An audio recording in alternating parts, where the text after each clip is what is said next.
You will fail your way to greatness. Most people allow their fear of failure to outweigh their desire to succeed.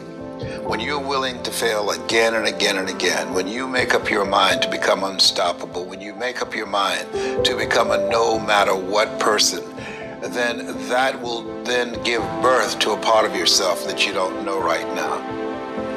Imagine, if you will, being on your deathbed and standing around your bed, the ghost of the dreams, the ideas, the abilities, the talents given to you by life, and that you, for whatever reason, you never went after that dream.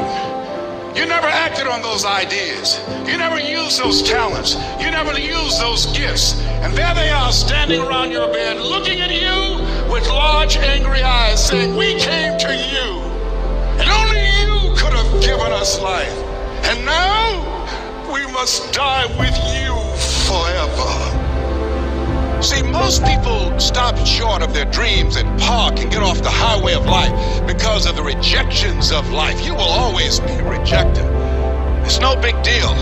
Jack Canfield said rejection is a myth. It's not like when somebody says no and then they slap you. No, it's just, to make no your vitamin. Get excited about the no. Why? Because every time someone says no, that brings you another step to a yes. You're getting closer. Trust me, you will win if you don't quit. You will win if you don't quit. Even a broke clock is right twice a day. As you go through the challenges of life and you look at it and embrace whatever comes to you, don't run from it. Step toward it. Don't try and duck it like most people do. See, most people want it easy. See, if easy come, easy what? Easy go. See, but when you go at what you're going to deal with and you deal with the difficulties of it, when you handle those hard things close at hand, making those hard decisions right now that you don't want to make, learning those things that you don't like to do, but you know that in order for you to get where you want to go, this is one of the hoops that you have to flip through. And I'm saying to you, whatever you got to do, do it, because if you don't, life is going to whoop you until you surrender.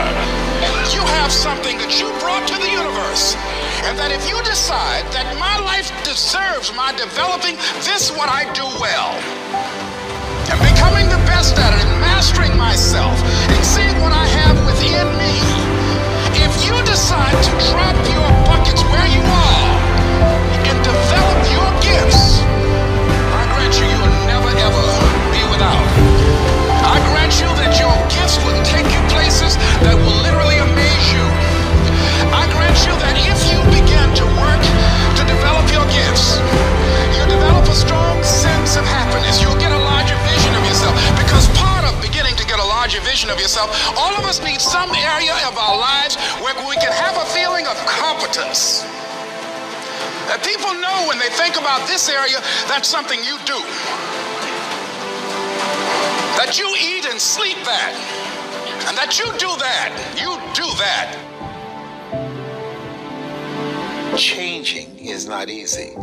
That changing your life, changing habits, reinventing yourself, picking yourself up after life has knocked you flat on your back. I've got to say, when life knocked you down, try and land on your back, because if you can look up, you can get up. Well, that sounds cute, but that's not easy. When I was diagnosed with prostate cancer 17 years ago, that first time that happened, I said, hey, I can handle this. And then when it came back a year later, last year, 17 years later, and this time it metastasized to 7 areas of my body and ate 40% of my T1 vertebrae. Now the stakes are higher. Is this life saying, okay, Mr. Motivator, you beat cancer the first time. What you gonna do now? I started laughing. When the doctor told me, he said, why are you laughing? Are you in denial? I said, no. I said, I feel like Mother Teresa. He said, what do you mean? She said, Lord, I know you know how much I can bear. I just wish you didn't have so much confidence in me. I said, the stakes are higher. So I've got to dig in and got to fight more, because at the end of the day, life is a fight for territory. And once you stop fighting for what you want, what you don't want will automatically take over. And so it's a fight, it's a challenge in life every day. And what we have to do is embrace it. What we have to do is see it as a project to be worked on. In life, you will always be faced with a series of God-ordained opportunities, brilliantly disguised as problems and challenges. And so I see even cancer as a gift, as a God-ordained opportunity. If you died today, what dreams, what ideas, what talents, what books, what music, what leadership, what voice will die with you? There are a lot of people who are biting their fingers in fear that they might lose their jobs.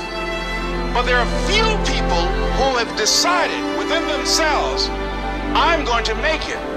Some people aren't waiting to be cut. Some people are moving on their own because they feel within themselves, I've got what it takes to make it. They're not afraid about tomorrow because of how they see themselves, because of what they feel that they deserve, because of what they feel that they can create for themselves. Because these people have decided, as they look at the future, as they look at themselves, there's a way. Where there's a will, there's a way for me to begin to create a way out of no way. And when you have that kind of consciousness, when you have that kind of spirit, nothing can stop you. Nothing.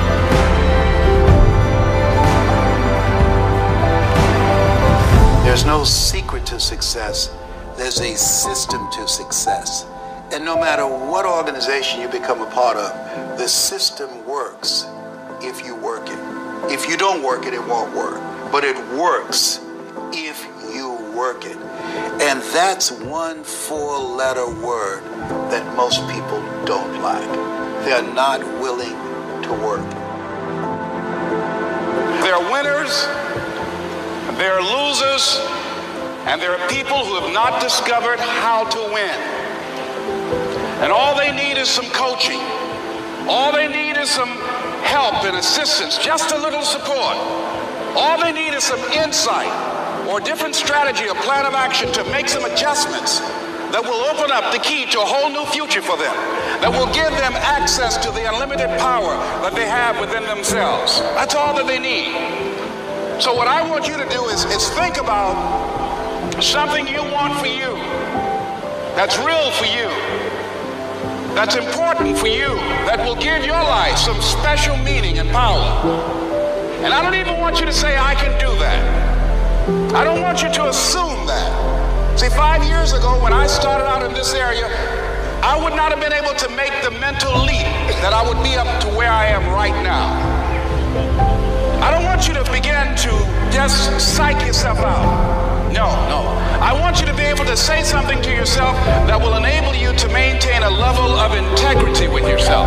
That when you say this, even when you face tremendous setbacks, it will be a benchmark to keep you in the game, to keep you moving forward and experimenting and readjusting your strategy and your plan of action, continuously looking for ways to win. I think we have to reflect on who am I while I'm here? What drives me? If I died today, what 3 words would I want said about me if I died today? You know, what is it that defines me? You know, how do I define myself? So I went to the next move necessary to start talking to people and seeking and asking for what I wanted and leveraging relationships and trying to find out how do the people do it that went ahead of me? How do they do it? And then what is it I need to do? How is it I need to train myself, to develop myself? What's the resources that will be required in order to make it happen? And as I start seeking out and asking questions, I started running into people who said, I know someone who can help you do that. And they helped me get connected with those people. Remember, we have so much energy that can take us so far. It's necessary that you hook up with some other energy that can take you to the next level. I hooked up with them. They said, let's go. I said, away we go.